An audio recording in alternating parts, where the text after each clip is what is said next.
మండలి ఇందులో జరుగుతున్న అంశాలు. డిఎస్సి మీద ఇంకా ఏం తేలలేదని దమ్ముంటే వచ్చి ఇక్కడ ప్రశ్నించండి వాళ్ళు. అంటే ఇది ఎలా అయిందంటే గొడ్డలి వర్సెస్ వెన్నుపోట్లు. ఇంకా మొదటి నుంచి కూడా ఇదే స్లోగనం, ఇదేదో బాగానే ఉన్నది ఫ్లో అని చెప్పి కంటిన్యూ అవుతున్నట్టున్నారు. అసలు సమస్యలు అసలు పట్టించుకుంటే పరిస్థితి కనిపిస్తుందా? ఖచ్చితంగా అది చాలా స్పష్టంగా కనిపిస్తుంది. డిఎస్సి మీద చేయాలి. డిఎస్సి మీన్స్ నారా లోకేష్ మంత్రి కాబట్టి లోకేష్ రాజీనామా చేయాలి. లోకేష్ని టార్గెట్ చేయడానికి, ఫోకస్ చేయడానికి డిఎస్సి పనికి వస్తుందని. మేము ఒక డిఎస్సి అన్న పెట్టి 16,000 11,000 ఇచ్చాం, మీరు ఎక్కడ ఇచ్చారని వాళ్ళ స్లోగన్. సరే, ప్రభుత్వం కొంతవరకు స్పోర్ట్స్ కోటా మీద ఒక అడుగు తగ్గి జీవో నెంబర్ 57 ఇచ్చారు, అంతవరకు వాళ్ళు సర్దుకున్నారు, దట్స్ ఫైన్. కానీ ఆ చర్చ ఆగట్లేదు. ఇప్పుడు ఎట్లా ఉందంటే అసెంబ్లీ సై కౌన్సిల్ నై అని వాళ్ళు అంటే, కౌన్సిల్ షో అసెంబ్లీ నో అని వీళ్ళు అంటున్నారు. సో మొత్తం ఇలా జరుగుతుంది. ఇప్పుడు ఈరోజు ఉదయం చూస్తే నారా లోకేష్, పయ్యావుల కేశవ్ ఇటువైపున అధికార పక్షం వైపు కూర్చున్నారు, అటువైపు బొత్స ప్రతిపక్ష నాయకుడిగా మాట్లాడుతున్నారు, చైర్మన్. సరే, ఇప్పుడు లోకేష్ రాష్ట్రంలో విద్యా సంస్థల్లో అంటే ముఖ్యంగా స్కూళ్ళల్లో డ్రాప్అవుట్ రేట్స్ ఎట్లా ఉన్నాయో ఆ విషయాలు చెప్పారు. బేసిక్గా చెప్పాలంటే 2024-25లో కూడా తగ్గింది, 25-26లో కూడా కొద్దిగా తగ్గుదల తగ్గింది, ఇంకా పట్టాలు ఎక్కలేదు, తగిన జాగ్రత్త తీసుకోలేదని. అంటే వేరే విషయాల మీద చెప్తున్నారు. కానీ డిఎస్సికి సంబంధించి అసెంబ్లీలో ప్రకటన చేశారు. ఆయన నిన్న అసెంబ్లీలో ప్రకటన చేసి మేము చెప్పడానికి సిద్ధంగా ఉన్నామన్నారు. చంద్రబాబు నాయుడు గారు కూడా నిన్న మాట్లాడుతూ చాలా సీరియస్గా అంత వేషాలు వేస్తే కుదరదు, కావాలని రాష్ట్రాన్ని తప్పుదోవ పట్టిస్తున్నారు, అది ఇదని ఆయన కూడా వేరే సందర్భం తీసుకొని దీని గురించి చెప్పారు. గతంలో కూడా చెప్పారు. మీరు అక్కడ చెప్తున్నారు, ఇక్కడ ఎందుకు చెప్పరు? ఇది బొత్స సత్యనారాయణ ప్రశ్న. మీరు అక్కడ ఎందుకు రారు అనేది వీళ్ళ ప్రశ్న. ఇంక తేలదు వాళ్ళ రాజకీయ రహస్యాలు. వాళ్ళ రాజకీయ రహస్యం ఏంటంటే అధికార పక్షానికి శాసనసభ, ఇక్కడ శాసన మండలిలో వీళ్ళకి ఆధిక్యత ఉంది కాబట్టి వీళ్ళు దీన్ని రఫాడిస్తున్నారు. సో వీటన్నిటి మధ్యలో మీరు అన్నట్టుగా గొడ్డలిపోటు వర్సెస్ వెన్నుపోటు, ఇది ఊరికే ఊతపదం కాదు వర్మ గారు. ఈ విషయం మన వీక్షకుల కోసం రికార్డ్ చేస్తున్నాను నేను. వాళ్లను బలపరిచే మీడియాల్లో కూడా ఆ పేర్లే వాడుతున్నారు. ఒకవేళ వైసీపీ టీడీపీ అని వాడినా కానీ వెన్నుపోటు, గొడ్డలి ఇవి వాడకుండా అసలు వదిలిపెట్టట్లేదు. నిజంగా ఆంధ్రప్రదేశ్ రాజకీయాలు ఎక్కడికి వచ్చాయంటే ఈ ఒకరినొకరు అనుకొని ఒక తీవ్రం అయిపోయి ఇంకా గొడ్డళ్ళు, వెన్నుపోట్లు అంటే కత్తులు వీటి దగ్గరికి వచ్చిన పరిస్థితి. ఒక విషయం చెప్పాలనిపిస్తుంది. నిన్న మద్రాస్ చెన్నై శాసనసభలో ముఖ్యమంత్రి విజయ్ సారీ చెప్పారు. సారీ ఎందుకు చెప్పారు అంటే ఏదో నిధుల కేటాయింపు ఈ విషయాలకు సంబంధించి మాట్లాడుతూ కరుణానిధి పేరు వట్టి కరుణానిధి అన్నారు. తంజావూరు ఏదో ఆయన ప్రాతినిధ్యం వహించిన నియోజకవర్గానికి ఇన్ని నిధులు కేటాయించాం, కరుణానిధి నియోజకవర్గానికి ఇన్ని కేటాయించామని మంత్రి అన్నారు. అందరు గగ్గోలు. కళయంగార్ అని మాజీ ముఖ్యమంత్రి అని అనకుండా కరుణానిధి పేరు చెప్పడం అనేది తమిళనాడు శాసనసభలో ఏ మాజీ ముఖ్యమంత్రిని గురించి చెప్పినా వాళ్ళ హోదా చెప్పి మాజీ ముఖ్యమంత్రి అని చెప్పి పేరు చెప్పాలి. ఇది వరబడి. మిగతా విషయాలు ఎన్ని కొట్లాడుకున్నా, సిగపట్లు పట్టినా, లేకపోతే ద్వంద్వార్థాలతో మాట్లాడి కేసులు పెట్టుకున్నా శాసనసభ వేదికలో మాత్రం మాజీ ముఖ్యమంత్రులని సంబోధించాలి అని.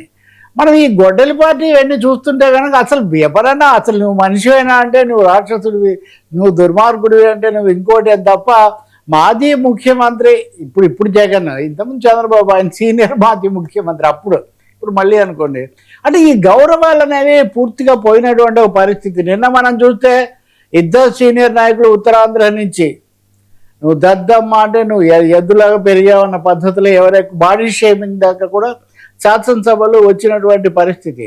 ఇక్కడ ఒక ఇంట్రెస్టింగ్ అబ్జర్వేషన్ ఏమంటే శాసన మండలిలో ఇంత యుద్ధం జరగడానికి సీనియర్ల ఆరాటం చాలా ఎక్కువగా ఉంది అనేది కూడా ఒకటి చెప్తున్నారు.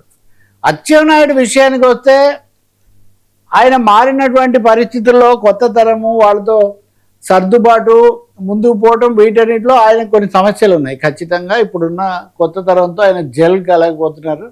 ఖచ్చితంగా ఇంకా ఆయన మంత్రివర్గ పునర్వ్యవస్థీకరణ ఎప్పుడు జరుగుతుందో అలా చూస్తున్నారు. బొత్స సత్యనారాయణ గారి విషయం చూస్తే ఎంతైనా జగన్మోహన్ రెడ్డితో ఆయనకు కూడా సమస్యగానే ఉంది. అనేక సార్లు ఆయన కాస్త అసంతృప్తి, ఇలా తనే ఎమ్మెల్సీలను పిలిపించి చెప్పడం ఇటువంటివి. పైగా బొత్స సత్యనారాయణ గారు లౌక్యుడు కాబట్టి ఆయన తెలుగుదేశం ప్రభుత్వం ఉన్న తెలుగుదేశం పార్టీతో కూడా బాగా ఆయన సెయిల్ అవుతున్నారు, శాసన మండలిని అయితే నడిపించుకొని పోతున్నారని. అంటే ఇద్దరు కూడా, ఈ ఇద్దరు నాయకులు కూడా తమ అనుభవాన్ని, తమ వాస్తవ పరిస్థితిని కూడా కలగలిపి శాసన మండలిలో ఒక తీవ్రమైనటువంటి ఘర్షణ కొనసాగిస్తున్నారు. అదే సమయంలో మండలి జరుగుతూ పోతుంది. ఈరోజు లోకేష్తో పాటు ఎవరు కూర్చున్నారు? పయ్యావుల కేశవ్ కూర్చున్నారు. పయ్యావుల కేశవ్ ఇది ఈక్వల్లీ సీనియర్. చాలా కాలం తర్వాత ఆయన మంత్రి అయ్యారు మొదటిసారి. ఆ మాటకు వస్తే ఆయన గెలిచినప్పుడు పార్టీ ఓడిపోయేది. ఇప్పుడు ఆయన కూడా సీనియర్గా లోకేష్తో పాటు ఉండి కాస్త సంక్షోభం అనేది క్రైసిస్ మేనేజ్మెంట్ ఎవరు చేస్తున్నారంటే పయ్యావుల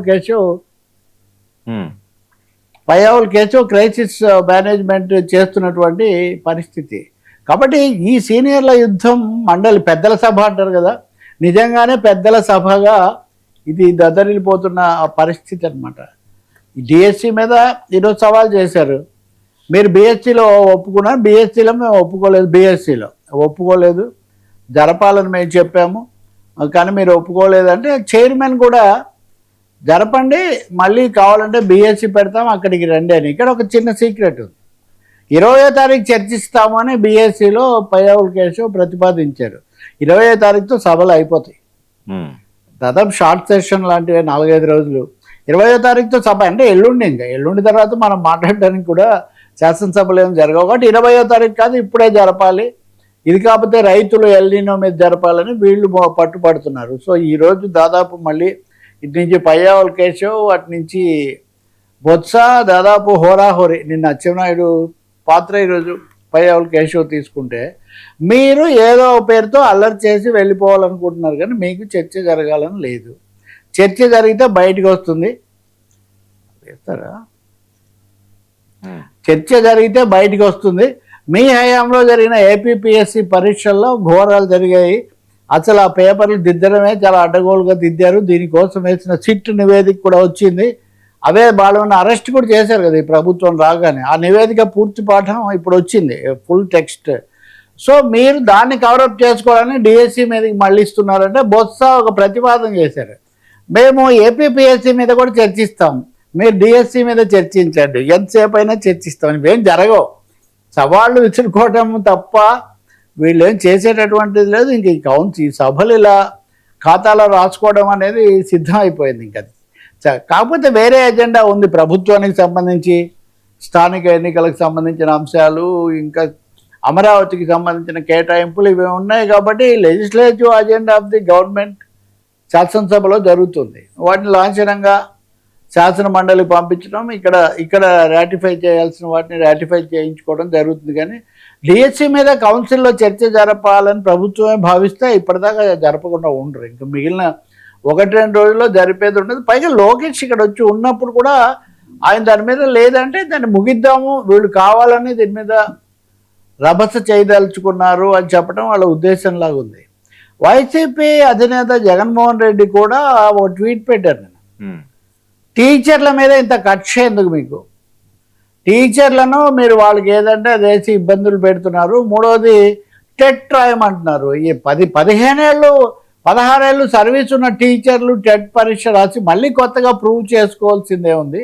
కాబట్టి టీచర్లను మీరు అనేక విధంగా కఠిన పరీక్షలకు లేదా శిక్షలకు గురి చేస్తున్నారని జగన్ ఒక భారీ ట్వీట్ పెట్టాడు.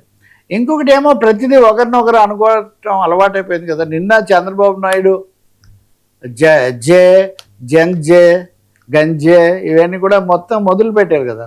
దాని మీద మీరు పోలీసులతోనే గంజాయి రవాణా చేయిస్తున్నారని జగన్మోహన్ రెడ్డి మళ్ళీ ఒక ట్వీట్. అంటే రాష్ట్ర రాజకీయాలు